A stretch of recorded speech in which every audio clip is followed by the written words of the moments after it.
Hi friends, welcome to Vennela sweet home. అందరూ ఎలా ఉన్నారండి? దివాళీకి ఏదైనా కొత్త రకం స్వీట్ చేయాలి, అది కూడా చాలా సింపుల్గా అనుకుంటున్నారా?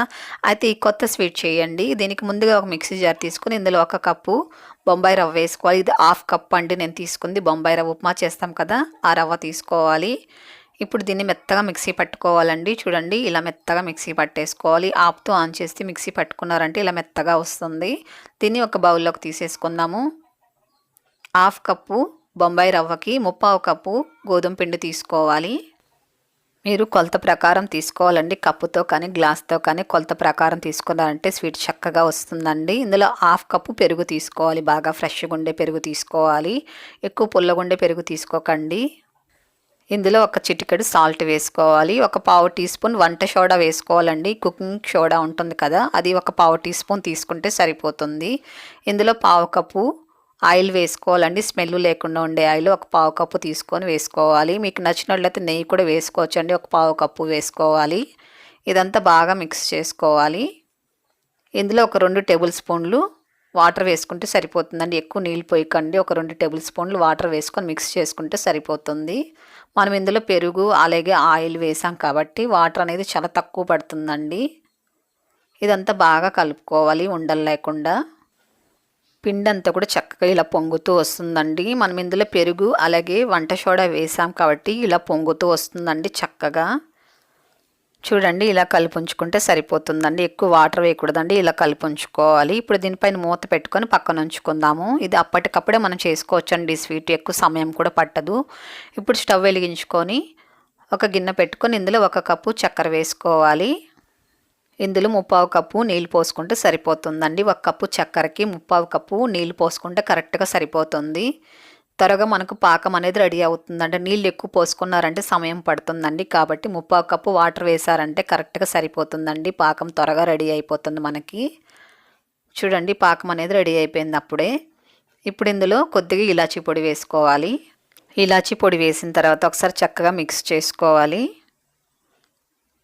చూడండి, ఇలాగ ఉండాలండి. కాస్త జిగురుగుంటే సరిపోతుంది. ఓకే అండి, ఇప్పుడు స్టవ్ ఆపుకొని దీన్ని పక్కన ఉంచుకుందాము. మన ఛానల్లో అరిసెలు కూడా ఉన్నాయండి. అరిసెల లింక్ కూడా ఇస్తానండి. ఫస్ట్ టైం చేసేది కూడా ఈజీగా చేసుకోవచ్చు. అంత సింపుల్ ప్రాసెస్ అండి. ఇప్పుడు పిండి పైన మూత తీసుకొని ఒకసారి బాగా కలుపుకోవాలి. చూడండి, పిండి అంతా చక్కగా పొంగుతూ వచ్చింది. ఇలా ఉండాలండి. ఇప్పుడు దీన్ని పక్కన ఉంచుకుందాము. ఇప్పుడు ఒక పైపింగ్ బ్యాగ్ తీసుకోవాలండి. ఇందులో ఫిల్ చేసుకోవాలి పిండి అంతా కూడా. మీ దగ్గర ఇలా బ్యాగ్ లేకపోయినా కూడా పర్వాలేదండి. పాల కవర్ కానీ పెరుగు కవర్ కానీ తీసుకొని కూడా అందులో కూడా వేసుకోవచ్చు. ఇదంతా ఫిల్ చేసుకోవాలి. ఇప్పుడు స్టవ్ వెలిగించుకొని ఒక ప్యాన్ పెట్టుకుని ఇందులో ఆయిల్ పెట్టుకొని వేడి చేసుకోవాలండి. ఆయిల్ వేడైన తర్వాత మీడియం ఫ్లేమ్లో ఉంచుకొని ఇలా మనము రౌండ్ షేప్లో ఇలా చుట్టుకోవాలి. చూడండి, ఇలా నెమ్మదిగా రౌండ్ షేప్లో చుట్టుకోవాలి. ఆయిల్ కాస్త వేడిగా ఉండాలి. అలాగే మీడియం ఫ్లేమ్లో ఉంచుకోవాలి. ఇలా మనం చుట్టుకున్న తర్వాత సిజర్తో కట్ చేసుకున్నారంటే చక్కగా రౌండ్ షేప్లో వస్తుందండి అన్నీ కూడా. చాలా సింపుల్ ప్రాసెస్ అండి. ఫస్ట్ టైం వంట చేసాలు కూడా ఈజీగా చేసుకోవచ్చు. ఇంట్లో ఉండే చాలా తక్కువ ఐటమ్స్తో చాలా రుచికరంగా చేసుకోవచ్చు అండి. చూడండి, అన్నీ కూడా చక్కగా ఇలా రౌండ్ షేప్లో చుట్టేసుకోవడమే. మీరు కవర్లో వేసుకొని కూడా పిండిని చుట్టుకోవచ్చు అండి. ఏం ప్రాబ్లం లేదు, మంచి షేప్లో వస్తాయి. చూడండి, మంచి కలర్ వచ్చాయి. ఇప్పుడు మరొక వైపుకి తిప్పుకోవాలి. మీడియం ఫ్లేమ్లో ఉంచుకొని వీటిని ఫ్రై చేసుకోవాలండి. హై ఫ్లేమ్లో అస్సలు పెట్టకండి. మీడియం ఫ్లేమ్లో ఉంచుకొని వీటిని మంచిగా వేయించుకోవాలి. ఇందులో మనం రవ్వ అలాగే గోధుమ పిండి వేసాం కాబట్టి చక్కగా పిండి అంతా లోపల వరకు ఉడకాలి అంటే మీరు మీడియం ఫ్లేమ్లో ఉంచుకొని మంచిగా వేయించుకోవాలండి. చూడండి, మంచి రంగు వచ్చాయి కదా. ఇప్పుడు అన్నీ కూడా చక్కెర పాకంలో వేసుకోవాలి. చక్కెర పాకం ఒకవేళ చల్లబడినట్లయితే కాస్త వేడి చేసుకొని వీటిని వేసుకోవాలండి. ఇలా వేడి వేడి పాకంలో వీటిని వేసుకొని కలుపుకున్నామంటే చక్కగా చక్కెర పాకం అంతా కూడా పడుతుంది. చక్కెర పాకంలో వేసిన తర్వాత ఒక గంట సేపు పెట్టాలేమో, అరగంట పెట్టాలేమో అనుకుంటున్నారా? కాదండి, జస్ట్ ఒక 2 నిమిషాలు పెడితే సరిపోతుందండి. ఎక్కువ సమయం కూడా పెట్టనవసరం లేదు.